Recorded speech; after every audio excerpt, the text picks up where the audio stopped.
Every esport is connected by one simple rule. Despite all the passion and the competition, esports exists as marketing. For every gaming scene, money is made by selling more game copies, more skins, more ad space, more Doritos.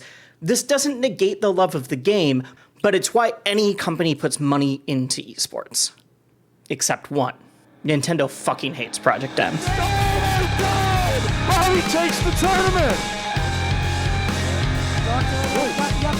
Down till he got the full. Don't get that! Doctor wins jailbreak. What matters is that Ragutsu is your Undertow champion! I know a lot of you have no idea what PM is. Let's fix that quick, and then I can get back to talking about the most punk thing in gaming. Project M, or PM, is a mod for Super Smash Bros. Brawl, designed to make the game more balanced and play more like the Melee game engine. It's not a new idea.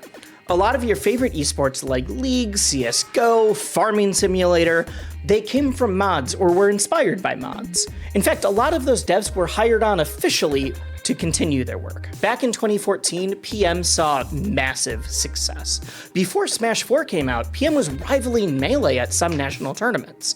A ton of your favorite players and commentators that you know and love today made their names from it. And then everything got torn down.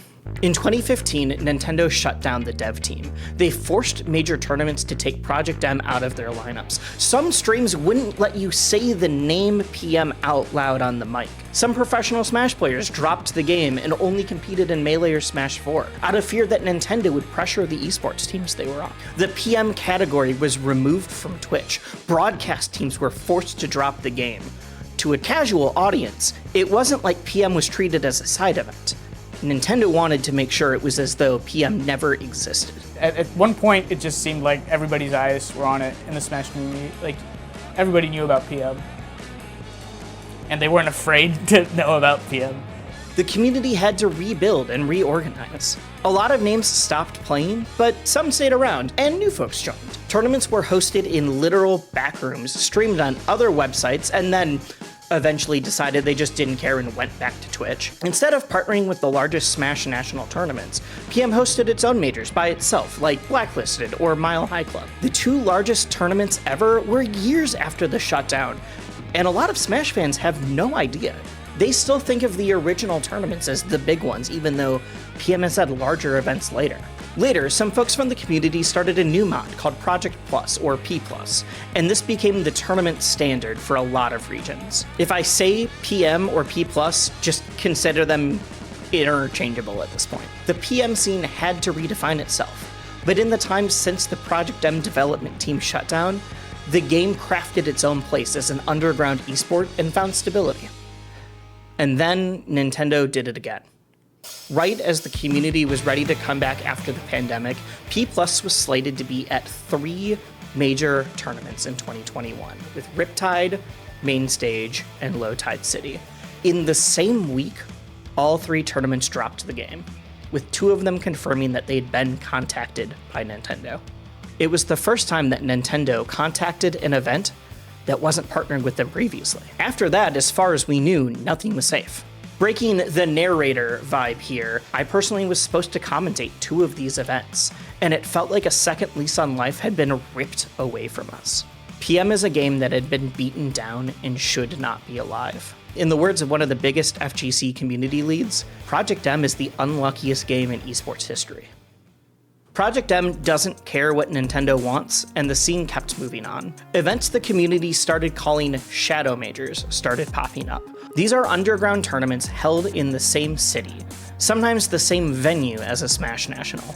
Totally different tournament organizers, done on a shoestring budget for the love of the game, because if people are flying across the world for a Smash tournament, we might as well snag some of them for a modded video game, right? And if you're going to a Smash National, keep your ear to the ground. There's probably a Shadow event going on down the street, in a hotel suite, or sometimes literally on the 2nd floor of the exact same venue. Just because some dedicated nerds think it's not okay to not have Project M at a Smash National. Big House has Evicted, Riptide has Undertow, Genesis has Exodus, Shine is Shine Out of Shield, Féte has not Féte, and none of them are connected to the original event.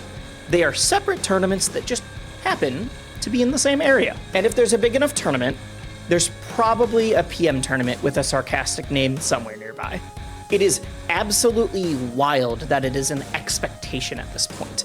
A second event with its own staff, its own stream, its own commentary and competitors.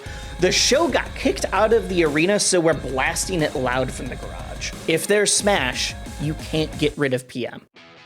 Going back through the annals of history, the first Shadow Major was at Big House 5, long before we had a name for this kind of thing. Taking place in 2015, this came early. After years of running Project M, Nintendo had come for the Michigan Major, and PM was quietly and unceremoniously removed from the lineup. Big House 5, because it had a Nintendo sponsorship, dropped Project M after hosting it for the first 3 iterations. But PM was still near its height of popularity at the time, and the local Michigan scene, including Dirt Boy and Delta, were determined to make sure that the game still had a presence at Big House. Local organizers hunted down setups, created a network of community-provided hotel rooms to host the tournament in, and threw together a last-minute broadcast and got to work. It was poorly organized, and grand finals finished up at near 5 in the morning, but goddamn it, Big House had a PM tournament. Now, Big House 5 was held in a convention center that was housed entirely within a hotel. And so naturally, the entire PM side bracket, named PM in the Big House, very creative, was held in 10+ hotel rooms across the entire venue. Now, imagine running a tournament with over 100 entrants that took place in different hotel rooms on different floors of the entire event. All of these rooms provided by the PM community, by the way. And corralling players was all done via word of mouth and messages on social media. The tournament didn't end until after 4 in the morning. It was an enormous, beautiful, chaotic mess. Despite all of those issues, it still had heavy hitters from both the PM and Melee scenes. Lucky, Professor Pro, Dirt Boy, Nun, Bladewise, Sharks, and plenty more all entered. But it would be Delicious, Octorok, Bobby, Frizz, and Plump that would take the top 3 spots. For staying up till nearly 5 a.m. and competing against the best of the best, when he still had to compete in Melee the next morning, Plump took home a grand total of $226. It was rough. Production flew by the seat of their pants, and a lot of the footage has been lost. The TOs made the most of incredibly limited resources, compounded by the trials of running a tournament across multiple hotel rooms and multiple floors. But despite it all, everyone loved it. PM was alive at Big House and could not be denied. And barring Nintendo breaking into the hotel rooms and pulling the Wii's out, there was nothing they could do about it. The first Shadow Major was born. In the future, PM would take place at Big House in a few different iterations, sometimes as an open bracket, sometimes as an invitational, and with much better branding. Every once in a while, other tournaments would need to run the same game plan, hosting PM at a venue nearby because a tournament wasn't able to run the game, like Genesis and Exodus, or popping in a few SD cards at SmashCon. But it was always events that had never hosted PM in the first place. They had never hosted it before, but it felt like they should. A big Smash National that hosted other titles, but couldn't touch Project M.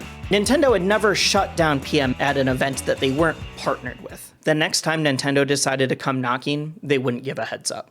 Less than 2 weeks before Riptide 2021, an event that had historically supported Project M in the past, Nintendo shut down PM at the event, removing it from the lineup. This cost the event organizers tens of thousands of dollars and screwed over nearly 300 PM players that already secured their flights and booked hotel rooms and planned out their vacations. So they responded in the only reasonable way they could, by renting space at a hotel a few miles away from the venue on 2 weeks' notice, ferrying players between the two venues, and still bringing out 195 nerds to the middle of Ohio to play some goddamn video games. Undertow became the ultimate symbol of PM's punk soul. You shut down our flashy event with staging and lighting in the middle of a water park convention center? We'll just do it ourselves at a motel down the street. We do not need Nintendo's blessing. We don't care. General Riptide attendees were all keeping up with Undertow's proceedings. I was constantly being asked how bracket was going by Melee and Rivals players at the main event. By canceling P+, Nintendo had inadvertently provided the best advertising the PM scene could have asked for the weekend, as the Doctor would take home the grand prize. Kills the spare. There he is, the grab. Spare, the Doctor wins! Undertow! Undertow would kick off the current era of Shadow Majors, with a ton of events following their lead. During the same Riptide cancellation period, both Mainstage and Low Tide City would announce that they were also dropping P+ from their lineups. And both of them would have Shadow Majors, with Jailbreak and Shipwrecked, respectively. Both events run by independent teams that just so happens to be in the same convention center. Not in the venue. But you didn't need to leave the building either. Nintendo may have shut down the events, but PM was still there. You just needed to know where to look. All three of these tournaments, along with events like Genesis, would continue to have Shadow Majors in the following years, cementing this new trend as the status quo. Whether a tournament that Nintendo shut down, or a Smash National that just felt like it needed a little underground flair, keep your eye out for a modded Wii with an SD card. Shadow Majors were here to stay. Most recently, we saw the final iteration of Shine run in August of 2023, and with it, Shine Out of Shield, the Shadow Major. Held in beautiful Boston, Worcester, Massachusetts, Shine Out of Shield brought together over 80 underground competitors and threw them into the ring. With top Melee talent like Aklo in attendance and a ton of PM top 50 players, a new name would cement himself in the PM pantheon. Shadowhawk tore his way through Foxy Grandpa, who is Aklo's brother and a phenomenal player in his own right. The Melee Bar things that are good. What the fuck? Top 20 PM player Flarp, top 30 PM player Grilly. Oh, quick. Oh shit. Oh my god. These are so pristinely positioned up airs. Up air's huge, by the way, bro. It puts like a whole forward air behind you with the third active frame really was showing me it. Damn. And Aklo himself twice to win the major as an unranked player in incredible fashion. From Melee and PM players clashing at Big House in 2015, all the way to Shine Out of Shield in August 2023, 8 years later, Shadow Majors are where the communities collide to show you what they're truly made of.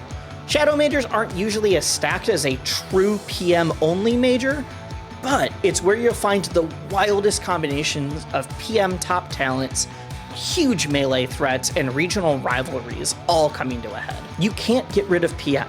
We'll still find a way. We'll still be there. Remember how I said this was the big Smash game in 2014? Those people didn't disappear, and new people keep joining. A ton of the people who run your favorite events, who commentate your favorite games, and organize everything behind the scenes started in Project M. Tournaments can't have us, but we're still competing. We can't stream officially on Twitch, but here we are anyways. The entire Smash scene is an interconnected thread of PM players working behind the scenes, in front of the camera, taking names on stage. The game was like me, him, Max. And when he streams, he gets like... Okay. What did it say? It says, "We live in your walls." It is a reference to a PM meme from earlier. Some of them don't play anymore, and some have switched games entirely, but they still know their roots. So much of the scene is held up by a community of people who cannot play their game at the biggest tournaments. At least not officially. It's a calling card now. PM players show up and walls follow. An ethos. Smash and FGC majors being run by staff with PM roots. Stewed hosting Genesis. Thunder's wrecking in yet another upcoming platform fighter. Myself on commentary and making videos. Players like Aklo and Magi becoming top threats in other games. Routinely, new games will be announced, and if you look on the dev teams, they have PM players on it. It just keeps happening. You cannot escape us. We are the cockroaches that Nintendo cannot stamp out. We live in your walls.